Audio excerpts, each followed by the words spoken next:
또 요즘 그 코로나가 계속 이렇게 성도님들 가운데 이렇게 이제 한쪽 또 성도님들이 나시면 또 다른 성도님들이 좀 또 이렇게 감염이 되시고 이런 게 이제 이렇게 순환적으로 되다 보니까 매주 그만큼의 성도님들이 이제 교회에 못 나오셔요. 본인이 아파서도 못 나오고 또 가족 중에 누가 돼서도 못 나오고 그렇습니다. 그래서 오늘 예배도 이제 또 실시간으로 방송이 돼서 코로나 때문에 못 나오시는 분들은 집에서 이제 지금 함께 드리는데, 하여튼 오늘 오신 분들이나 가정에서 예배 드리시는 분들이나 동일한 은혜가 가득하기를 주의 이름으로 축복합니다. 또 이렇게 힘들고 어려울 때 서로 위로하고 또 안부도 묻고 격려도 해주고 문자 같은 거라도 보내서 위로하고 그런 아름다운 공동체가 되기를 주의 이름으로 축복합니다. 자, 오늘은 빌레몬서 강의 이제 세 번째 시간인데요. 오늘 읽은 말씀은 빌레몬서의 이제 몸통이라고 할 수 있습니다. 제가 서론을 하면서 계속 강조했던 그 내용이죠. 빌레몬서의 큰 주제가 뭐라 그랬어요? 용서와 화해라 그랬죠. 용서와 화해. 우리가 이제 살아가면서 무인도에서 혼자 살지 않습니다. 교회에 오면은 성도님들, 다른 분들, 많은 성도님들을 만나고 또 그 성도님들과 관계 속에서 살아가고, 집에 가면 가족들이 있고 또 직장에 나가면 직장 동료들이 있고 학교에 가면 학교 친구들이 있고 시장에 나가면 또 알고 지내던 사람들이 있고 많은 사람들을 만나죠. 그런데 이제 이 관계 속에서, 이 관계가 좋아야 우리가 행복한데 이 만나는 모든 사람들의 관계 속에서 행복만 느끼는 건 아니에요. 어떤 분은 만나서 얘기하다 보면은 굉장히 나를 기분 나쁘게 하고 마음 상하게 하고 힘들게 하고 그런 분들도 있죠. 힘들어요. 근데 항상 내가 또 이렇게 당하는 것만도 아니에요. 나도 그 누구에게인가에게 그 사람을 힘들게 하고 있고 또 상처를 주고 있고 고통을 주고 있다는 것도 알아야 됩니다. 근데 우리는 남에게 당할 때는 굉장히 자기가 많이 느끼고 화를 내지만은 자기가 남에게 가할 때는 잘 몰라요. 그래서 우리 사회 내로남불이라는 말이 유행어가 돼버렸어요.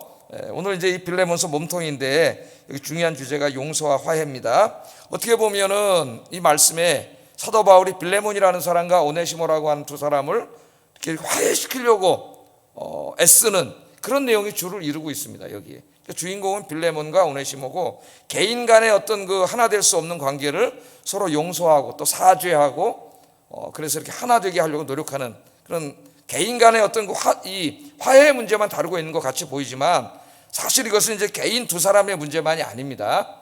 빌레몬서는 모든 그리스도인들에 대한 하나의 그 모형이에요. 모형. 빌레몬과 오네시모의 관계는 우리 모든 그리스도인들의 인간관계의 모형이에요.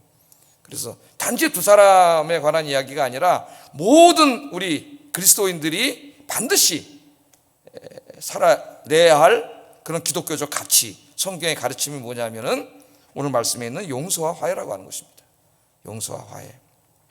그래서 빌레몬서는 예수 그리스도께서 십자가에서 이루신 그 용서와 화해를 우리의 구체적인 삶의 현장 속에서 우리가 어떻게 실천해야 되는가, 어떻게 살아내야 되는가 하는 것을 우리에게 가르쳐주는 매우 중요한 말씀이고, 우리가 진짜 그리스도인이라면 그 그리스도인됨을 보여주는 그 시금석이 뭐냐면은 주님의 용서와 화해를 실천할 수 있느냐, 실천하고 있느냐. 그건 우리가 그리스도인됨의 하나의 중요한 표지가 됩니다. 그래서 빌레몬서는 상당히 중요한 말씀이에요. 어떻게 보면 복음의 요약을 두 사람의 관계를 통해서 우리에게 설교하고 있다, 그렇게 받아들이면 되겠습니다. 매일의 삶 속에서 예수님께서 십자가에서 이루신 용서와 화해를 실천하는 성숙한 그리스도인들이 되시기를 주의 이름으로 축복합니다. 서론적인 것은 제가 두 주에 걸쳐서 계속 얘기를 했기 때문에 오늘 본문을 다루면서 같이 이야기를 하겠습니다. 자, 바울은 이제 로마 감옥에서 오네시모라는 사람을 만났습니다. 그 로마 감옥이 로마 감옥이라고 제가 말을 했는데, 로마라고 하는 사람도 있고 에베소 감옥이라고 말하는 사람도 있어요. 둘 다 가능성이 있고 어느 거 하나를 택해도 한쪽은 좀 강점이 있지만 한쪽은 좀 약점이 있고 그렇습니다. 이론이. 하여튼 그건 중요하지는 않다 그랬어요. 하여튼 감옥에서 오네시모라고 하는 사람을 만났다는 거죠. 그런데 이제 바울이 늘 그랬던 것처럼 이 오네시모에게 복음을 전하여 그를 회심시키게 됩니다. 그 내용 10절 한번 읽어보겠습니다. 시작. 뭐라 그래? 갇힌 중에서 낳은 아들이라 그래요. 갇힌 중에서. 그러니까 제가 이렇게 뭐 에베소 감옥이든 로마서 감옥이든 갇힌 중에서 낳았대. 애를 낳았어요. 사도 바울이 남자인데 무슨 애를 낳겠습니까? 뭐예요? 복음을 전해서 새 생명을 탄생시킨 거죠.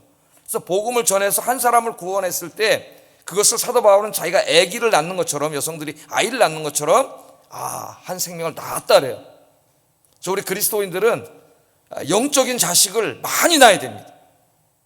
영적으로 아이를 낳지 못하면 안 되겠어요. 복음을 전해서 주님 앞에 가실 때까지 여러분이 영적으로 탄생시키는 아이가 많아지기를 주의 이름으로 축복합니다. 그게 여러분의 상급이에요. 하나님 앞에 가면. 자, 이 감옥에서 낳은 이 오네시모를 위해서 내가 간구한다 그래요. 그러니까 바울은 환경이 그를 지배할 수 없는 사람이에요. 지금 감옥에 갇혀 있잖아요. 그거 얼마나 힘들겠어요. 요새 같은 저런 감옥도 힘든데 그 고대 사회의 감옥이라고 하는 것은 말할 수 없죠. 그 환경이. 근데 사도 바울은 감옥에서 뭐 실망하거나 좌절하거나 그러진 않아요. 그 안에 늘 하나님의 영이신 성령님이 거하시기 때문에 그가 간 곳은 다 하나님의 나라예요. 하나님이 계시잖아요. 감옥에 자기 혼자 있는 게 아니라 하나님이 함께 계세요. 그래서 사도 바울은 빌립보 감옥에서도 찬송하고 기도하고 막, 그래서 거기 있는 사람들을 또 구원하지 않습니까? 늘 복음을 전하는 거예요. 그래서 진짜 신앙인은 환경에 흔들리지 않아요. 환경에 흔들리는 사람은 뭐 우리 인간이 연약하기 때문에 흔들릴 때가 많죠, 누구나. 그러나 흔들리는 사람은 마귀가 계속 환경으로 흔들어요. 환경만 좀 안 나빠지면 그 믿음이 흔들리잖아요. 얼마나 그 사람을 마귀가 데리고 놀기가 좋겠어요. 그래서 여러분 진짜 믿음의 사람이 되고 성령 충만해서 환경이 여러분을 흔들지 못하는 여러분들 되시기를 주의 이름으로 축복합니다. 그 믿음은 히브리서 11장에는 세상이 감당하지 못하는 믿음이라 그랬어요. 세상이 감당하지 못하는, 히브리서 11장에 소개된 그 믿음의 사람들은 세상이 감당하지 못했다 그랬어요. 감당할 수가 없죠. 그들의 믿음, 하나님이 자기 안에 계시는 사람들, 믿음이 돈독하기 때문에 감당할 수가 없어요. 그런데 이제 이 사도 바울이 이 오네시모에 대해서 빌레몬이라고 하는 사람에게 간절히 이제 부탁을 합니다. 부탁을 11절 12절 한번 읽어보겠습니다. 시작.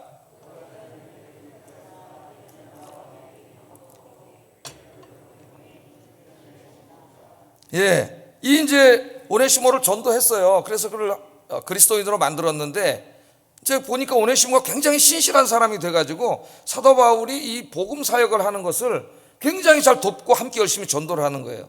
그러니까 그것을 보고 사도 바울이 굉장히 마음에 들었던 것 같아요. 그러니까 이 복음의 능력이 얼마나 대단하냐면은 도망노예요, 도둑질을 했던 그런 오네시모도 변화시켜서 하나님의 훌륭한 일꾼으로 만드는 게 복음이에요. 그러니까 사람을 변화시키는 것은 무슨 정치나 세상의 교육이 아니라 예수 그리스도의 생명인 줄로 믿습니다. 예수님이 들어가면, 진짜 예수의 영이 들어가면 그 사람 변해요. 그래서 오네시모가 이제 뭐가 됐다 그래요? 예? 전에는 무익한 사람이었지만 이제는 뭐가 됐다 그래요? 내 신복이 됐다. 사도 바울과 같은 사람이 돼서 복음을 열심히 전하고 주의 일을 하는 사람이 됐다. 그렇게 오네시모의 변화된 삶에 대해서 빌레몬, 전 주인인 빌레몬에게 얘기를 합니다. 자, 근데 이 바울은 이 오네시모가 그렇게 열심히 하니까 마음에 들어가지고 자기 곁에 두고 싶었어요. 자기 곁에 두고 함께 디모데처럼 함께 일을 하고 싶어 했습니다. 그러니까 교회 일이나 하나님의 일은 혼자 할 수 없는 거죠. 제가 목사 혼자 어떻게 해요? 여러분들이 헌신하지 않으면 아무것도 할 수 없어요, 저는. 그래서 제가 설교하면서 여러분이 헌신하시도록 하나님 말씀을 가르치는 거죠. 같이 해야 돼요. 그래서 바울이 일할 때는 무수히 많은 동역자들이 있었죠. 그 중에 이제 한 사람 오네시모도 동역자로 삼고 싶었습니다. 자, 이게 13절 말씀에 나와요. 그런 소망이. 그걸 이제 빌레몬에게 편지로 얘기하는 거죠. 읽어보겠습니다. 시작.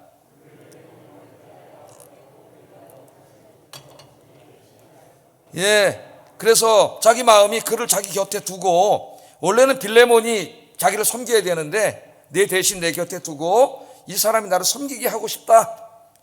그런 말씀을 이제 편지를 통해서 빌레몬에게 이야기하고 있습니다. 그런데 이제 사도 바울이 이 오네시모가 마음에 들어서 자기 곁에 두고 쓰려고 했는데 같이 이제 계속 만나면서 뭐 전도만 했을까요? 뭘 했을까요? 얘기를 많이 했겠죠. 대화를 많이 나누다 보니까 이 사람이 도망노예인 거죠. 도망노예. 예? 그 시대의 범죄자예요. 그것도 얘기를 듣다 보니까 자기가 너무나 사랑하는 믿음의 아들 빌레몬이라고 하는 사람, 그는 이제 그 당시에 귀족이고 권력도 있고 돈이 많은 사람이라 그랬죠. 그 사람의 집에서 돈을 훔쳐가지고 도망쳐 나온 도망노예인 거예요. 자, 이걸 어떻게 하죠? 그 당시에 도망노예는 중범죄자로서 체포되면 사형입니다. 바로 사형이에요. 그런데 지금 이 오네시모가 마음에 들어서 자기가 함께 일하고 싶어 하는 마음이 들었는데, 이 사람하고 얘기를 하다 보니까 빌레몬이라고 하는 자기 너무나 사랑하는 믿음의 아들 집에서 도망쳐 나온 도망노예란 말이죠. 자, 이거 어떻게 할 것인가? 여러분 같으면 어떻게 하겠어요? 여러분이 사도 바울이라면 로마의 법대로 자기 사랑하는 아들 빌레몬 집에서 도망 나왔으니까 어떻게 돼요? 주인에게 돌려보내야 합니까? 어떻게 됩니까? 로마법에 의하면 돌려보내야 되는데, 만약에 주인에게로 돌려보냈는데 빌레몬을 용서하지 않으면 그 사람은 죽는 거죠. 오네시모는 그런데 오늘 돌려보냅니다. 주인에게 돌려보내기로 작정하고 돌려보내요. 그러니까 이건 참 대단한 거예요, 여러분. 그 당시의 세계관에서 이것을 이해해야 됩니다. 오늘날 우리 세계관에서 이해하면 안 돼요. 그 당시 로마 세계라고 하는 것은 노예 제도에 기반된 사회, 모든 로마의 생산활동과 이 경제가 노예들의 손에 의해서 움직이는 거죠. 지금 그것이 뭐 기계와 컴퓨터에 의해서 다 생산이 이루어지는 것과 마찬가지로 그 당시에는 다 노예들이 직접 일을 하고 노동을 함으로 다 로마의 경제가 다 유지가 됐어요. 그러니까 그 시대에는 그 누구도 노예 제도를 나쁘다고 생각한 사람이 없고, 아무리 양심적인 지식인이라 할지라도 다 그건 너무나 당연한 것으로 받아들이던 그런 시대였습니다. 그리고 그 노예 제도를 유지하기 위해서는 도망노예는 죽여야 돼요. 안 그러면은 모든 노예가 도망치기 때문에. 그러니까 그런 시대의 세계관을 우리가 이해해야 돼요. 그런 가운데서 지금 사도 바울이 오네시모를 다시 돌려보내는 거예요. 돌려보내는 거예요. 자, 내가 목회자면은 아무리 빌레몬하고 나하고 친하고 그렇다 할지라도 그 사람 용서할지도 모르고 안 할지도 모르는데 이 사람은 가라고 할 수 있을까? 근데 사도 바울은 가라 그래요. 죽을지도 모르는데. 왜냐하면은 그가 돌아가서 자기가 지은 죄에 대해서 사죄하고 용서를 구하는 것이 하나님의 뜻에 합당하기 때문입니다. 그래서 돌려보냅니다. 돌려보내요. 갈 때는 이제 그냥 보낸 게 아니라 편지를 한 장 써서 이제 손에 쥐어가지고 돌려보냈죠. 그게 빌레몬서예요. 이것은 단지 개인적인 편지가 아니라 하나님은 이 편지를 통해서 우리 모든 그리스도인들에게 이야기하고 있는 거예요. 용서하고 화해해야 된다는 것을. 자, 그럼 이제 오네시모의 입장에서 한번 생각을 해보세요. 여러분들이 어느 날 바울이 전도를 해가지고 예수 믿게 됐습니다. 그래서 이제 막 같이 전도도 하고 주님의 일을 하는데 어느 날 더 이제 가까워지니까 개인사에 대해서 이제 이야기하고 그랬겠죠. 그래서 다 얘기를 했어요. 도망노예라는 걸 얘기했습니다. 그랬더니 어느 날 이 바울이 하는 말이, 네가 지은 죄에 대해서 주인에게 돌아가서 사죄하고 용서를 구하라고 얘기하는 거예요. 그럼 여러분이 오네시모라면 어떻게 하겠어요? 아무리 목사님이라 할지라도. 근데 돌아가면은 삶이 보장되지 않지 않습니까? 빌레몬이 아무리 훌륭한 사람이라 할지라도 그 당시는 다 죽이는 게 법이고 그게 아무렇지도 않은 거예요. 정상적인 거예요. 그게 정의예요. 그 시대 세계관으로는. 용서하라면 자기는 죽는데, 모든 사람이 지금 도망노예 다 죽이고 있는데 돌아가라는 거예요. 여러분 오네시모라면 어떻게 하겠습니까? 여러분 같으면은. 그런데 오늘 놀라운 것을 보면 오네시모가 돌아갑니다. 바울의 말씀에 순종해서 돌아가요. 왜 돌아갔을까요? 복음을 배우고 하나님 말씀을 배우다 보니까 자기가 잘못한 사람을 찾아가서 사죄하고 용서를 구하는 것이 하나님의 뜻에 합당하다는 걸 알았기 때문이에요. 그래서 돌아간 거예요. 죽을지도 모르는데. 우리는 여기서 오네시모가 진정한 그리스도인이 되었다는 것을 알 수 있어요.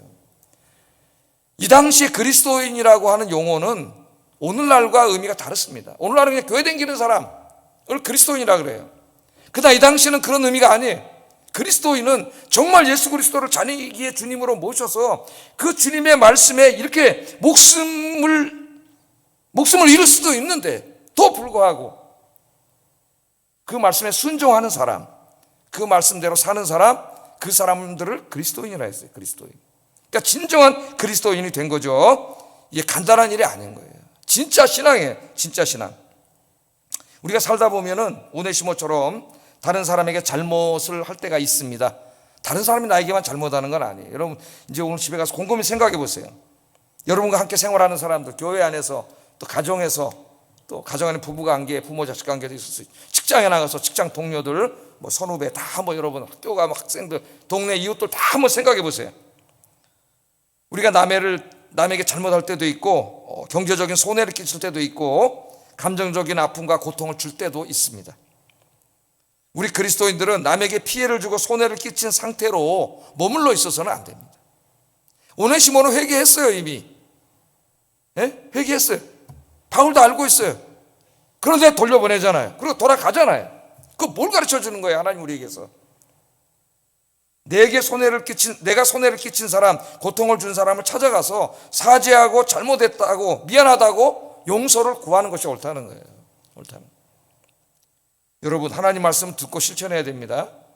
이번 주에 실천하시기 바랍니다. 직장에 다니시는 분들도 많은데, 지난주에 내가 뭔가 좀 그런 게 있다면 문자로라도, 아니면 커피 한 잔이라도 사주면서 미안하다고 이야기하고 용서를 구하는, 그 사람이 진짜 그리스도인이고 진짜 주님의 제자가 되는 거예요. 여러분들이 그렇게 되기를 주의 이름으로 축복합니다. 남이 나에게 하는 것만 생각하지 말고, 나도 내 말을 통해서, 행동을 통해서 남을 아프게 하고 있다는 것을 늘 우리가 명심해야 된다. 그것을 하나님이 가르쳐 주는 거죠. 자, 그래서 이제 오네시모를 빌레몬에게 돌려보냅니다. 이제 이 빌레몬서를 써가지고 돌려보내요. 그럼 이제 빌레몬은 이 편지를 읽겠죠. 자, 빌레몬에게 이 편지를 써보낸 이 편지에 보면은 바울이 오네시모를 위해서 정말 빌레몬에게 간청을 해요. 간청 간절히 부탁하는 거죠. 8절 10절 한번 읽어보겠습니다. 시작.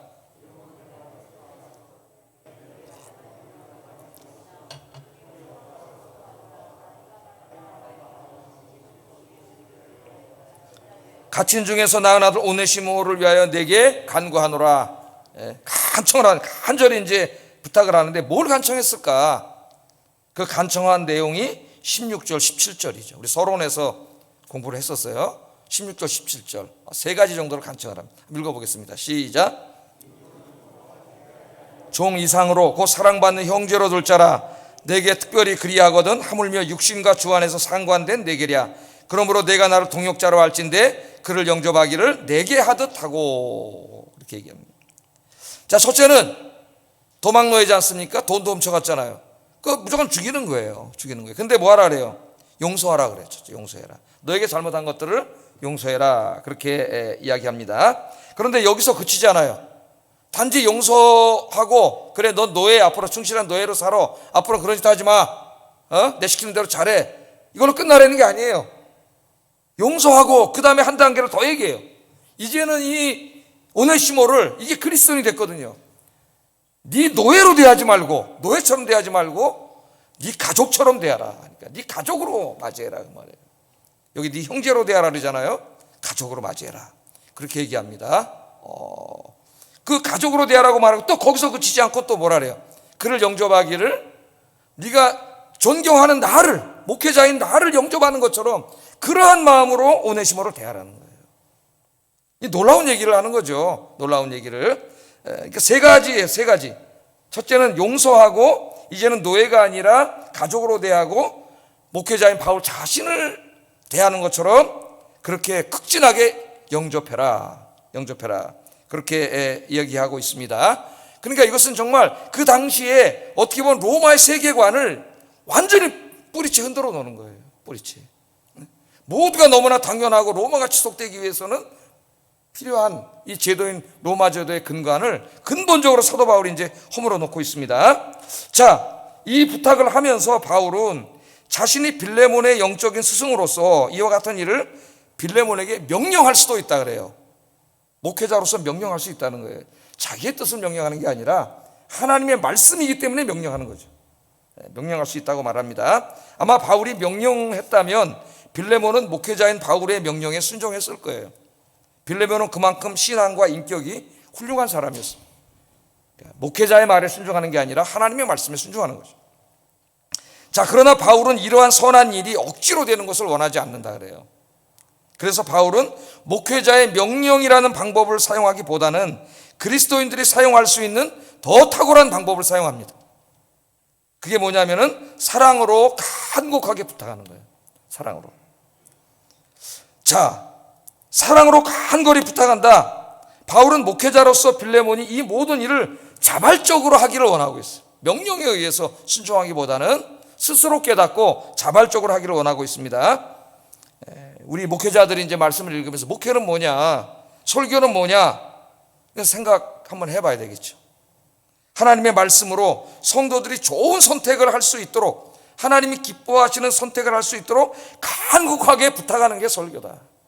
물론 때로 바울은 이 교회를 어지럽히고 문제를 일으키는 사람들을 향하여 강력하게 명령할 때가 있습니다.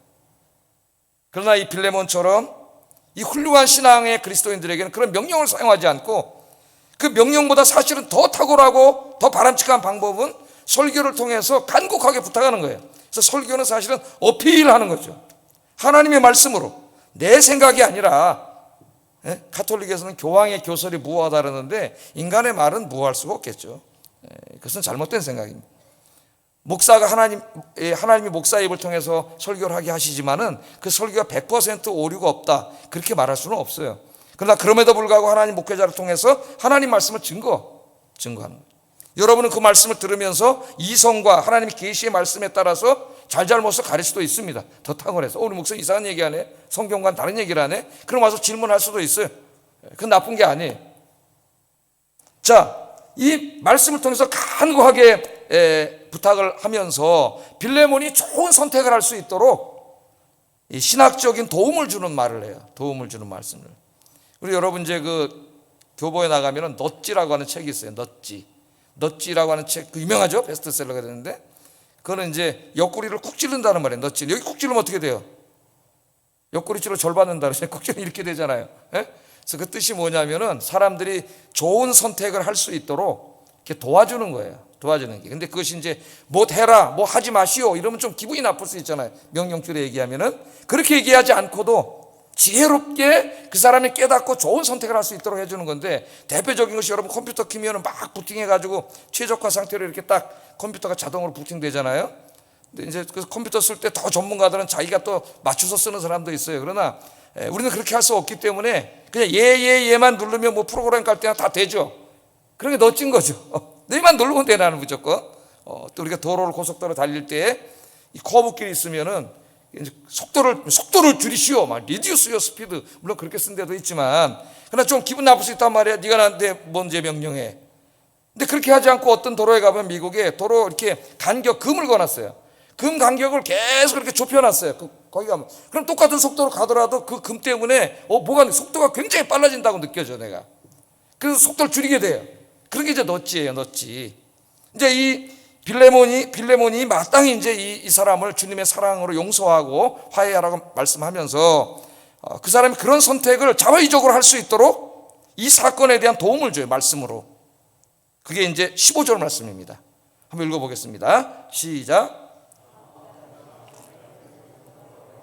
영원히 두게 함이리니. 이제 이 말씀의 핵심은 지금 이 일어난 일련의 사건, 오네시모가 돈을 훔쳐가지고 도망갔다가 돌아온 이 모든 일련의 사건을 이제 어떻게 신앙인으로서 바라봐야 되느냐 하는 이 관점의 문제예요. 어떤 일이 일어났는가 하는 것보다 더 중요한 것은 그 일어난 일을 어떤 관점에서 보느냐가 우리 그리스도인에게는 더 중요합니다. 근데 이것을 이제 하나님의 섭리의 관점에서 보도록 도와주는 거예요. 섭리. 요새 그 새벽 기도 때 요셉에 대해서 설교를 하고 있습니다. 근데 요셉에 대해서 설교할 때 제일 강조하는 게 뭐예요? 계속 제가 강조하는 게 하나님의 섭리죠. 인간의 역사나 우리 개인의 인생사가 어떤 우연한 사건이 그냥 막 이렇게 때로는 운이 좋아서 막 이런 일 벌어지고 잘 되고 어떤 또 나빠서 안 되고 이런 행운의 문제가 아니라 보이지 않지만 존재하시는 하나님의 어떤 선하신 섭리와 뜻에 의해서 이루어지고 있다고 우리가 해석하는 거예요. 그게 관점이에요, 관점. 그것이 이제 중요 본문인데, 오늘 본문을 보세요.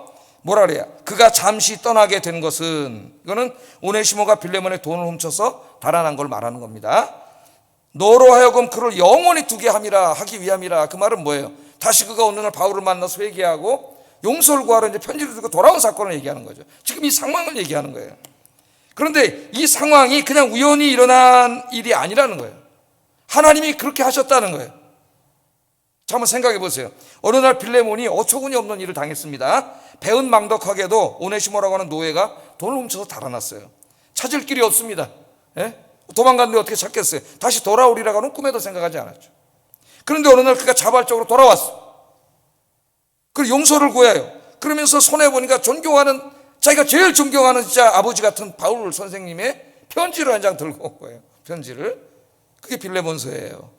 근데 그것은 단지 개인에게 쓴 편지가 아니라 하나님이 바울을 통해서 우리에게 하시는 말씀이라 그랬죠. 그래서 하나님의 계시의 말씀인 성경이에요.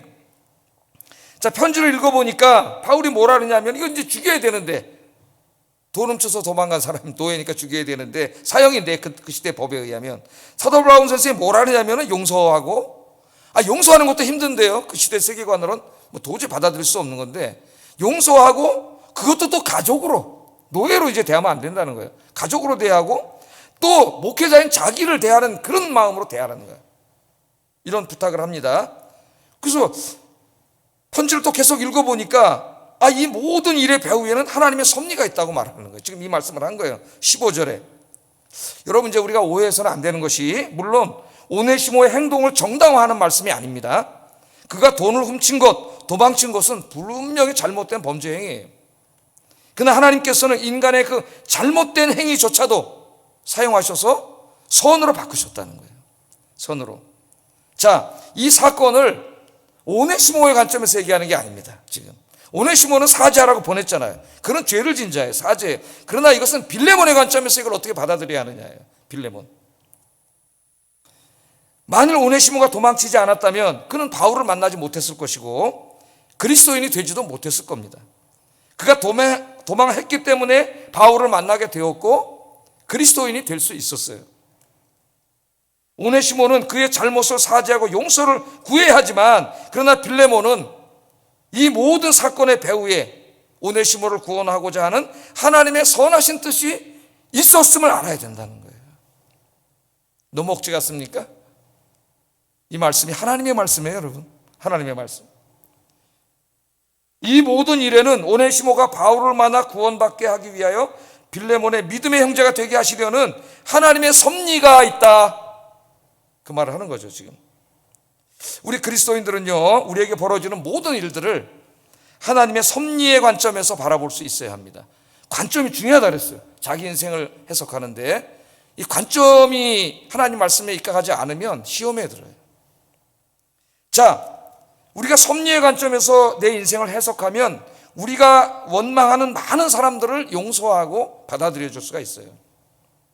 자, 생각해 보세요. 나에게 악을 행한 사람들이 있습니다. 나에게 경제적인 손해를 끼친 사람들도 있고요. 상처를 준 사람들, 다 할 수 없는 이 마음의 고통을 준 사람들도 있습니다. 이 모든 것을 하나님의 섭리의 관점에서 바라보세요. 하나님의 섭리의 손길이 보입니다. 하나님께서 나를 더욱 단단하게 단련하시고 연단하시기 위하여 그들을 나에게 보내셨구나 하는 것을 깨닫게 돼요. 이게 빌레몬의 관점에서, 또 내가 누군가에게 많은 어려움을 당하고 고통을 당하고 상처를 당했을 때 그 내가 신앙인의 관점에서 이 사건을 해석하는 아주 중요한 신앙적인 관점이에요. 이 모든 일에 하나님의 선하신 뜻이 있었다는 것을 우리가 이렇게 깨닫게 될 때에 우리는 나에게 행악한 사람들을 용서하고 화해할 수가 있습니다. 맨 처음에는 나도 저 사람 괘씸하고 화가 나고 받은 대로 보복해주고 싶었고 한 번 더 하면 가만두지 않으리라, 이렇게 생각을 하고 있었는데 오늘 설교를 듣다가 이 모든 것 배후에 하나님의 뜻이 있다는 것을 깨닫게 된 거죠. 섭리가 있다는 걸 깨닫게 된 거예요. 그 사람의 행위가 정당화되는 게 아닙니다. 그 사람은 사죄해야 돼요. 그러나 내가 당한 나의 관점에서 볼 때는 하나님이 나를 좀 더 단단하게 하시고 나를 훈련시키시고 연단시키시고 더 인격자로 만드시기 위해서 저 사람을 보내셨구나, 하나님 보내셨다는 거예요. 그렇게 우리가 우리 인생을 받아들여야 된다는 거예요. 어쩌면 지금 바울은 요셉의 이야기를 하고 있습니다. 오늘 여기 언어에 요셉의 이야기, 요셉의 언어가 나와요. 요셉이 어떻게 했어요? 새벽기도 하면 쭉 요셉 이야기 한번 다시 들어보세요. 형들의 시기를 받아가지고 죽을 뻔하다가 간신히 애굽의 노예로 팔려갔죠. 그러나 하나님의 은혜로 이제 애굽의 총리 대신이 됐습니다. 어느 날 기근이 들어서 형들이 곡식을 사러 왔는데 총리가 돼가지고 딱 보니까 형들이 저기 와 있잖아요. 자기를 죽이려고 했던 자들입니다. 자기를 노예로 팔아먹었던 자들이에요. 다 죽일 수 있습니다. 순간 화가 확 났을 수도 있고 분노가 났을 수도 있어요. 그러나 요셉이 이 모든 것을 하나님의 섭리의 관점에서 봐요. 창세기 50장 20절에 보면 이렇게 말했습니다. 형들에게, 자기도 죽일까 봐 두려워하는 형들에게 이렇게 말을 해요. 한번 읽어보겠습니다. 시작. 많은 백성의 생명을 구원하게 하시려고 하셨나이다. 그 말을 하면서 나를 여기 보낸 것은 당신이 아니라 하나님이십니다. 하나님이십니다. 당신들은 나를 해하려 하였으나 그거는 분명히 범죄고 나쁜 행위입니다. 그걸 정당화해 주는 게 아니에요. 내가 남에게 가해를 해놓고, 그래 내가 가해를 했기 때문에 네가 이렇게 해서 깨닫고 좋은 사람 됐잖아, 그렇게 말하려고 하는 게 아니에요. 오네시모처럼 가서 잘못했다고 사줘야 돼. 그 사람은. 그걸 당한 사람이 이 사건을 어떻게 바라보느냐가 중요한 거죠. 당신들은 나를 해하려 했지만, 그 얘기는 하잖아요. 그러나 하나님은 그것을 선으로 바꾸셨습니다. 그래서 오늘 기근 때에 많은 사람들의 생명을 구원하려고 나를 여기 미리 보내신 겁니다. 하나님이 나를 여기 보낸 건 당신들이 팔아먹었지만 당신들이 아니라 하나님이었습니다. 하나님의 섭리가 여기 있었습니다. 할렐루야. 그러니까 다 용서한 거예요. 다 용서하고 품어줄 수 있었던 거예요. 우리가 진정한 그리스도인이라면 우리는 나에게 악을 행한 사람들을 이제 용서할 수 있어야 합니다. 예수님께서 도저히 용서받을 수 없는 우리들을 죄를 용서해 주신 것처럼 우리도 다른 사람들의 죄를 용서할 수 있어야 합니다. 이처럼 우리가 저지른 잘못에 대해서 용서를 구하고 나에게 잘못된 사람들을 용서할 때에 화해가 이루어지고 깨어진 관계가 다시 회복될 수가 있습니다. 그러나 여기서 그쳐서는 안 됩니다. 한 걸음 더 나가서 그들을 이제는 가족으로, 사랑하는 가족으로 대해야 합니다. 바울은 빌레몬이 도망 노예인 오네시모를 용서할 뿐만 아니라 그를 받아주라고 말했어요. 받아주라고. 빌레몬은 귀족입니다. 오네시모는 노예입니다. 당시의 노예는 주인의 재산에 불과했습니다. 그런데 바울은 빌레몬이 앞으로 오네시모를 노예가 아니라 한 가족으로 대하라는 거예요. 그것도 목회자인 바울 자신을 대하는 것처럼 그러한 마음으로 오네시모를 대하려고 합니다. 어떤 사람들은요, 바울이 노예 제도를 옹호했다고 말을 해요. 왜냐하면 바울 서신 읽어봐도 노예 제도를 정면으로 분명히 비판하는 말을 한 적이 없어요. 옹호했다는 거예요. 그래서 20세기, 19세기, 20세기에 기독교 복음주의 신학자들이 노예 제도는 하나님 뜻이라고 이 엉뚱한 소리를 해가지고 이 유럽과 미국의 노예 제도를 옹호하는 얘기를 했어요. 깜짝 놀랄 그런 얘기를 했죠. 그 신학적인 무지예요. 바울은 노예 제도를 결코 옹호하지 않았습니다. 물론 바울은 사람들을 선동하여 노예 해방 운동을 일으키지는 않았어요. 그러나 바울은 복음을 통하여 예수 그리스도를 통하여 근본적인 노예 해방 운동을 했습니다. 여러분, 이 노예 제도, 그 당시의 세계관으로 보면 노예 제도는 너무나 정당하고 타당한 거예요. 모두가 당연하다고 생각하는 거예요. 아무리 양심적인 사람도 집에는 다 노예가 있습니다. 그건 당연히 노예가 하는 일이라고 생각했어요. 오늘날 기계들이 하는 것처럼, 짐승들이 하는 것처럼 노예가 하는 일이라고 생각을 했어요. 그것이 그 사람들의 세계관이고 관습이었어요. 그런데 오늘 사도 바울이 복음을 통하여 단지 두 사람의 관계만 얘기하는 게 아니라 그 시대 잘못된 로마 시대의 이 세계관을 뿌리채 흔들어 놓고 있는 거예요. 뿌리채. 바울은 자신이 가르친 성도들이, 특히 귀족들이 자신들의 노예를 한낱 재산에 불과한 노예로서가 아니라 사랑하는 가족으로 대하도록 가르침으로써 노예 제도의 근간을 무너뜨리고 있습니다. 그러니까 기독교 사회운동은 화염병을 들고 거리로 나가는 게 아니에요. 기독교의 운동은 복음 운동입니다. 복음을 전해서 예수 생명을 저 사람 안에 들어가게 해서 그 사람의 잘못된 것들을 깨우치게 하고 근본적으로 그 사람의 세계관을 흔들어 놓고 변화시키는 거예요. 세계관이 뭔지 아시죠? 세상을 바라보는 전제입니다. 전제. 모든 사람은 세상을 바라보는 전제를 가지고 있어요. 그건 너무 말이 어렵다, 철학적이라서. 쉽게 얘기하면 안경과 같은 것이죠. 모든 사람은 세상을 바라보는 안경이 있습니다. 어떤 사람은 빨간 안경을 끼고 세상을 바라봐요. 세상이 다 빨갛게 보입니다. 노란 안경을 끼고 바라봐요. 어떤 다 세상이 노랗게 보여요. 두 사람이 얘기하면 어떻게 될까요? 대화가 안 돼요. 왜? 노란 안경 낀 사람 노랗다고 얘기할 겁니다. 빨간 안경 낀 사람 빨갛다고 얘기해요. 그럼 두 사람의 눈에는 분명히 빨갛게 보이고 노랗게 보이기 때문에 이 사람들이 자기가 낀 안경은 생각하지 못하고 서로 싸워요. 이게 지금 우리나라 좌우 진보 보수예요. 자기들이 안경을 몰라. 안경을 끼고 있다는 거를. 자기들의 그래서 이 세상을 바라보는 방식이 진리라고 생각을 해. 이데올로기는 절대 진리가 아니에요. 그 사탄의 속임수예요. 가치예요. 가치. 가치는 그것을 바라볼 때 좋게 여기는 사람도 있고 나쁘게 여기는 사람이 있어요. 제가 제 아내랑 결혼을 했습니다. 저는 제가 볼 때 우리 집사람 세상에서 제일 미인이에요. 근데 여러분들에게 내가 가서 우리 사람이 세상에서 제일 미인입니다, 믿습니까? 그렇게 하면 그 어리석은 사람이죠. 그건 강요하는 거예요. 그거는 진리가 아니라 가치야, 가치. 내 눈에는 제일 미인이지만은 다른 사람들은 그렇게 보이지 않을 수도 있어요. 이게 사회주의나 자본주의 이념은 다 그런 거예요. 그런데 이 사람들이 자기가 낀 안경을 모르고, 사회주의라는 자본주의라는 안경을 끼고 세상을 보고 있다는 걸 모르고 이걸 진리처럼 막 얘기하니까 이렇게 싸울 수밖에 없는 거예요. 지금 그 안경을 벗어버려야 되죠. 우리 그리스도인들은 그 안경을 벗고 예수 그리스도의 십자가와 부활의 안경을 끼고 주님의 눈으로, 하나님의 눈으로 세상을 바라볼 수 있는 여러분 되기를 주의 이름으로 축복합니다. 빌레몬이 그를 용서하고 가족으로 받아준다면, 모든 그리스도인들이 한 집, 두 집 그런 역사가 일어난다면 노예제도는 무너진 거나 다름이 없는 거예요. 다 무너지는 거죠. 그게 복음의 위대함이에요. 위대함. 바울은 지금 그런 일을 하고 있는 겁니다. 우리 그리스도인들이 해야 될 일, 교회가 해야 될 일이 바로 그런 일이라는 것을 우리가 명심해야 돼요.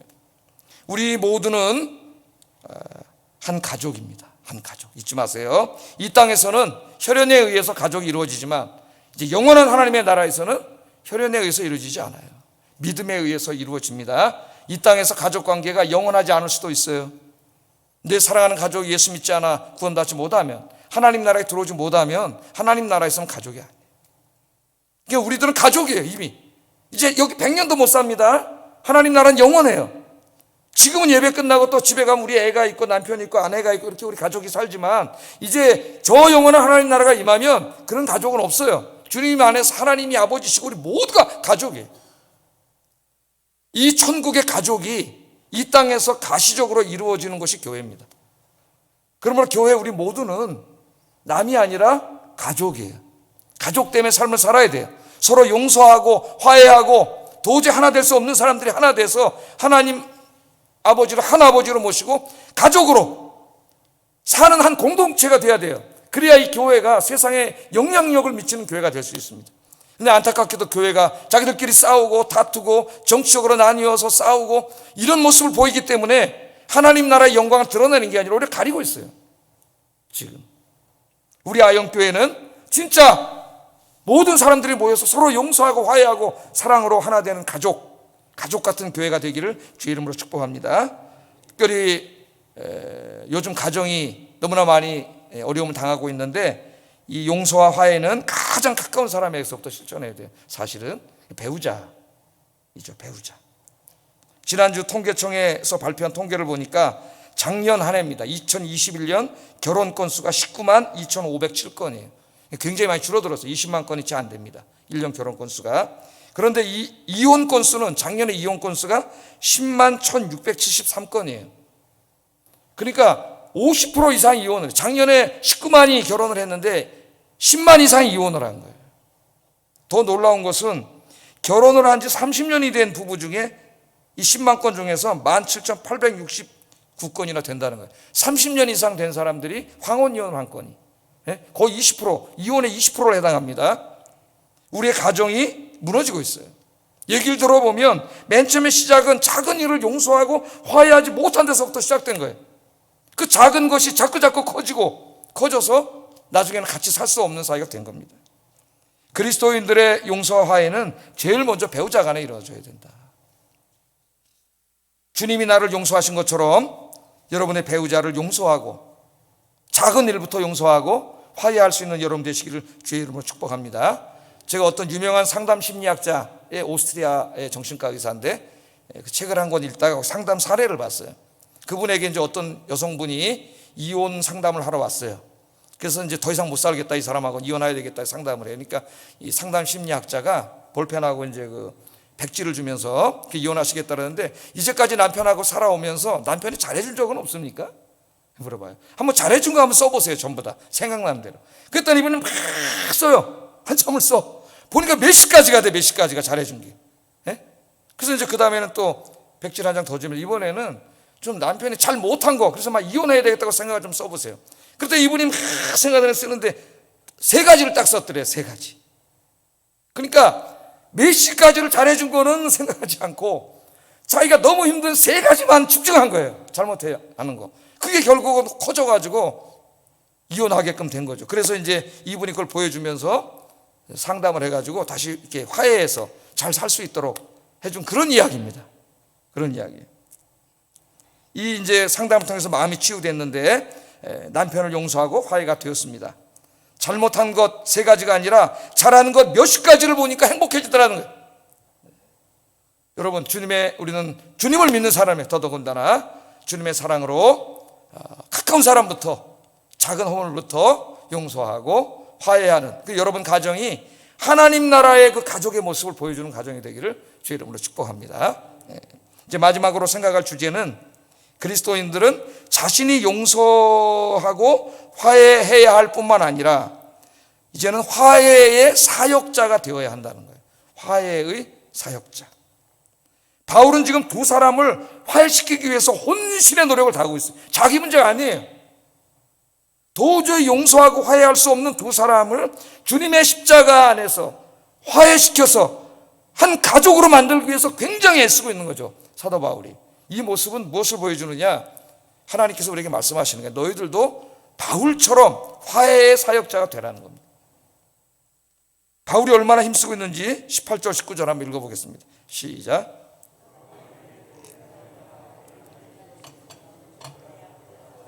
나 바울이 친필로 쓰노니 내가 갚으려니와 내가 이외에 내 자신이 내게 빚진 것은 내가 말하지 아니하노라. 아멘. 이게 무슨 말씀이죠? 바울은 오네시모가 빌레몬에게 손해를 끼친 것을 자기에게 돌리라 그래요. 돈도 훔쳐갔잖아요. 많은 손해를 끼쳤잖아요. 그걸 자기에게 돌리라 그래요. 그러면 그 빚을 자기가 갚겠다고 얘기합니다. 자기가. 자, 바울은 마치 예수님께서 십자가에서 우리의 죄를 대신 담당하시고 죽으심으로 우리의 죄값을 치르신 것처럼 자신이 예수님이 되어서 오네시모의 죄값을 치르겠다고 말하고 있는 겁니다. 자, 우리 예수님이 십자가에서 좌우로 양팔을 벌리시고 십자가에서 죽으셨어요. 위로는 하나님과 우리 인간 간의 이 수직적인 관계, 그 속에 놓여있는 그 틈을 메워주시고 하나님과 우리 관계를 화해시켜 주셨어요. 그래서 구원받게 해주셨어요. 그리고 수평적으로는 좌우로 양손을 벌림으로 우리가 지금 하고 있는 것처럼 둘러 나뉘어서 증오하고 적대하고 미워하고 갈등하고 있는 이 2 부류의 사람들을 양손을 벌리셔가지고 그 증오와 적대의 틈 속에 들어가셔서 그 둘을 양손으로 잡으시고 화해시키는 일을 하신 거죠. 그 일을 하시는데 자기의 생명을 바친 거예요. 생명. 그 일은 굉장히 위험한 거죠. 극단적으로 나뉘어서 우리나라처럼 싸우는 그 안에 들어가서 화해를 외치면 어영으로 몰립니다. 어영으로. 사이비로 몰립니다. 고난을 당합니다. 어느 편에도 서지 못하기 때문에 왕따를 당하고 자기 편이 없어져요. 그러나 주님은 그렇게 하셨어요. 이제 사도 바울이 얘기합니다. 내가 너와 오네시모와 빌레몬 사이에 들어가서 바로 내가 예수님의 십자가가 되겠다는 거예요. 그가 잘못한 것은 내게 돌리라. 그렇게 함으로써 우리 그리스도인들이 어떻게 살아야 되는지를 가르쳐 줍니다. 또 뿐만 아니라 그 얘기를 하면서 바울이 바로 다음 말은 무슨 말을 해요? 그 빛을 나에게 돌리고 그러나 네가 나에게 진 빛에 대해서는 내가 탕감해 주겠다. 말하지 않겠다. 이건 또 무슨 말일까? 빌레몬은 권세자고 귀족이고 부자입니다. 바울에게 돈을 꿨을까요? 네가 나에게 진 빚은 뭘까요? 생명의 빚이에요. 사도 바울이 그에게 복음을 전했습니다. 그를 하나님 말씀으로 양육하고 설교하고 가르쳤어요. 그렇기 때문에 바울은 뭐라 그러느냐? 빌레몬은 바울에게 빚진 자예요. 빚진 자. 그럼 여러분은 저에게 빚진 자예요. 빚진 자. 생명의 빚을 졌으니까 어떤 빚보다 더 큰 빚을 진 거예요. 그러나 사도 바울이 뭐라 하냐면 내가 그 빚을 받지 않겠다. 내가 받지 않겠다. 그러니까 결국 내가 빚 안 받을 테니까 너도 용서해줘라. 그 말은 마찬가지죠. 이런 이야기를 합니다. 자, 이 사도 바울이 왜 이렇게 2 사람을 화해시키려고 애쓰는가? 단지 한 개인과 개인만을 화해시키는 그런 문제가 아니라 그랬죠. 이것은 하나님께서 이 땅에 하나님 나라를 이루는 데 있어서 제일 중요한 게 용서와 화해예요. 주님이 십자가에서 이루신 일의 핵심이 용서와 화해예요. 그래서 하나님께서는 이 화해의 사역을 우리에게 맡기셨다고 이야기합니다. 고린도후서 5장 18절 읽어보겠습니다. 시작.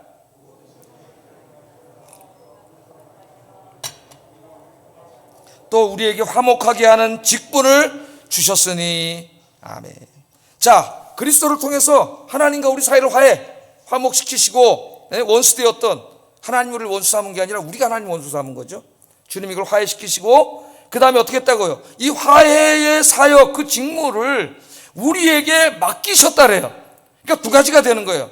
하나는 하나님과 인간 사이를 화해시키는 사역이 중요해요. 그게 복음 전하는 거죠. 그래야 그 사람 구원을 받으니까. 그것만이 아니라 양손을 벌리셔서 이 갈라져서 적대하고 증오하는 사람들 사이에 들어가서 그들을 화해시키는 직무를 맡기셨다래요. 그러니까 교회가 이걸 잊어먹은 거예요. 복음만 강조하지 이 두 번째 화해 직무에 대해서 얘기를 하지 않는 거죠. 그러니까 어느 날 목사를 하는 사람들, 신학자라는 사람들이 이게 정치 편향적인 모습을 보인단 말이에요. 정치 편향적인 모습을.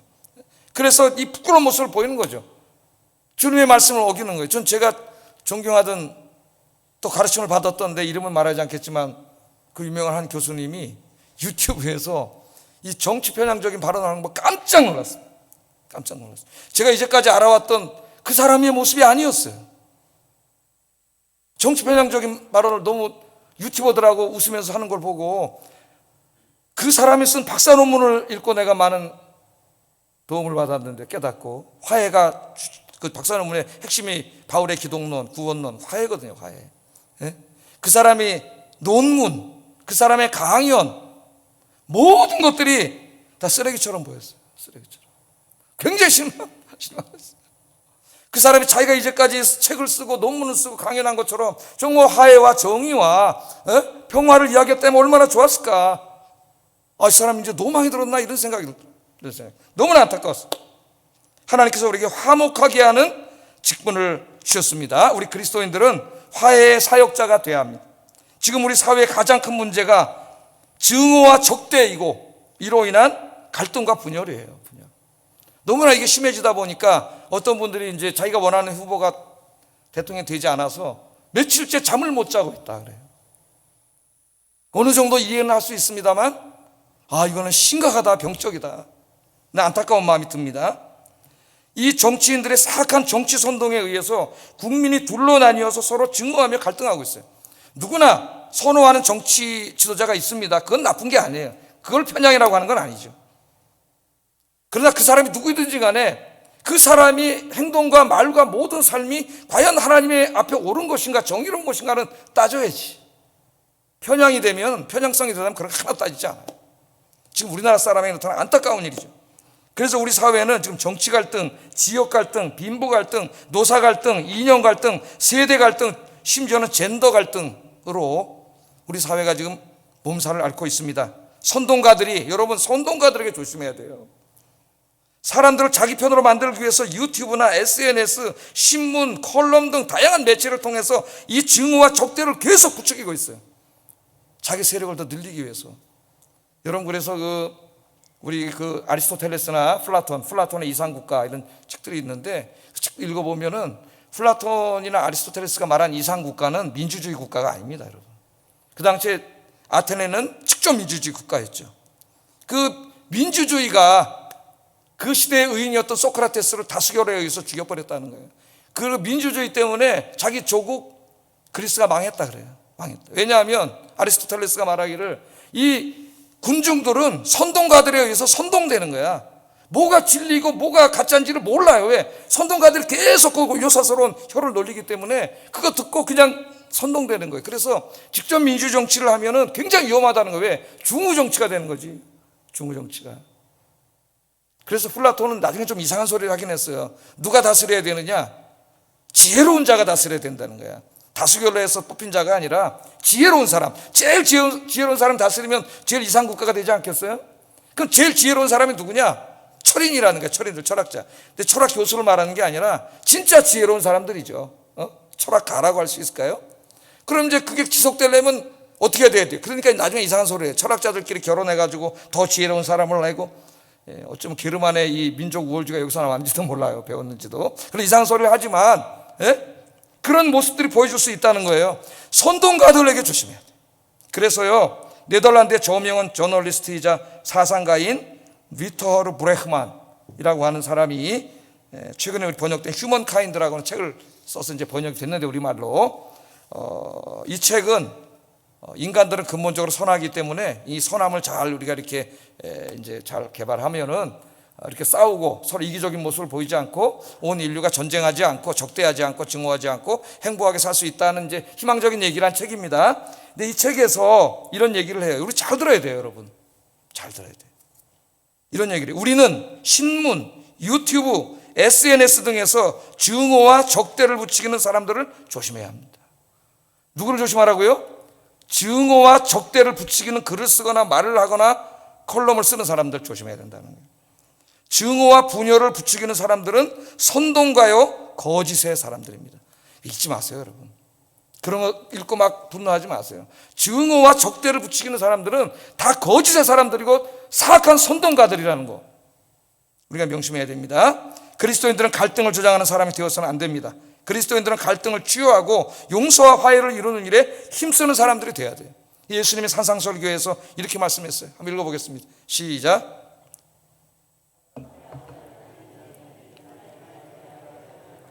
화평하게 하는 자가 누구예요?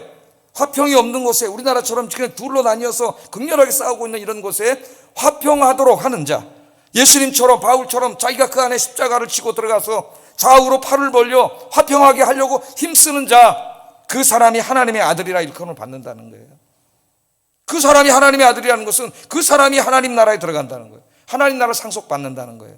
여러분, 하나님의 나라는 서로 용서하고 화해한 사람들이 한 가족을 이루어 사는 곳이 하나님의 나라입니다. 그렇기 때문에 용서하지 못하고 화해하지 못한 사람은 하나님의 아들이라 일컬음을 받을 수 없고, 그렇기 때문에 하나님 나라에 합당하지 않습니다. 오늘 이 말씀을 우리 가슴에 새기면서 미움이 있는 곳, 갈등이 있는 곳에 용서와 화해를 이루는 화해 사역자들이 되시기를 주의 이름으로 축복합니다. 기도하겠습니다.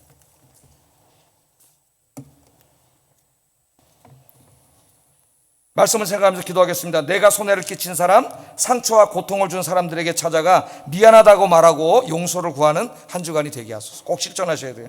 두 번째, 나에게 잘못한 사람들, 상처를 준 사람들을 내가 용서하고 화해하며 가족으로 대할 수 있게 해주세요. 세 번째, 서로 갈등하고 미워하며 다투고 있는 사람들을 서로 용서하고 화해하도록 돕는 화해 사역자가 되게 해주세요.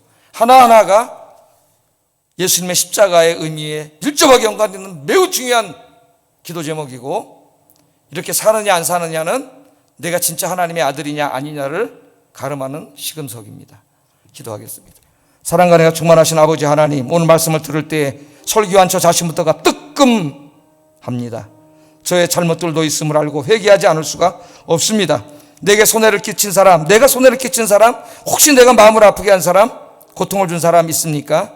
곰곰이 생각하고 찾아가서 미안하다고 사죄하는 한 주간이 되도록 인도해 주시옵소서. 혹시 누가 나에게 잘못한 사람이 있습니까?